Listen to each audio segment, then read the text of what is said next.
You wouldn't think a wildlife ecologist would be stringing a net through the forest, but Susan Campbell is doing just that to catch birds to see how they're doing and where they're going. Bird banding allows us to learn about everything from how long birds live to how large of a home range they have, and also where they go when they migrate. This cardinal has flown over and snared itself in the net. Campbell gently places the bird in a white bag to await a physical exam, and later the attachment of an identification tag or band on its leg. Once we apply the bands to the bird's leg, we then hope we can follow them through space and time. A tufted titmouse also snagged itself in the net. There's a lot of information to gather. Campbell checks the bird's health, measures its wingspan, weighs the titmouse, and attaches the ID band. The number on the band allows researchers to track the path of the bird. Bird banding at Weymouth Woods has been going on now for over 20 years. And we have seen some changes in the bird populations here. Most notably, we have recorded a decrease in migrants coming through the park.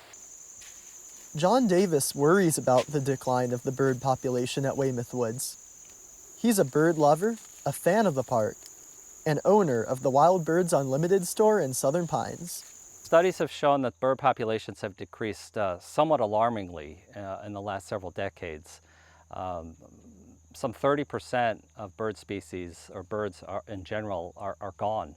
The biggest contributor to that would be loss of habitat and adequate supplies of the appropriate food for that particular species of birds. Even with a drop in the number of birds, Weymouth Woods remains a haven for both permanent residents and birds migrating north and south.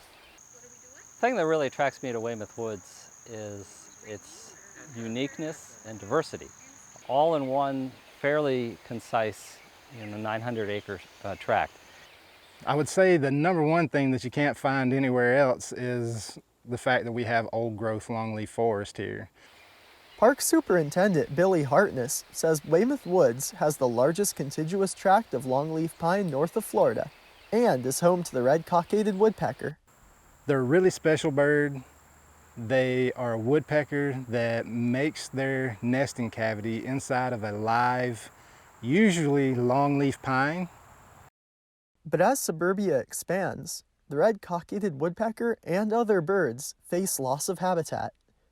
Adding to the problem are homeowners using pesticides and herbicides, starving birds of food that nature supplies.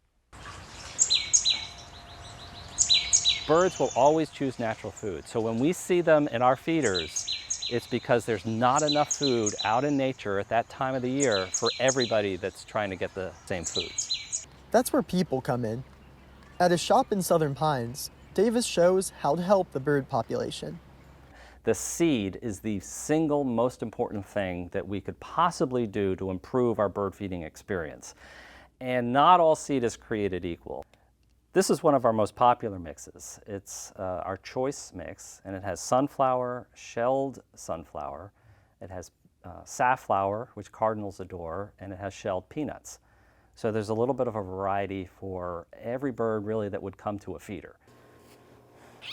Back at Weymouth Woods, Campbell and her team are ready to band another bird, a talkative tufted titmouse. I have so much more to learn from birds and bird banding, but it's been a wonderful experience, and I hope I can keep doing it for another 20 or 30 years. Exam done, bird banded. Campbell now has all she needs. Okay, I'm gonna let her go.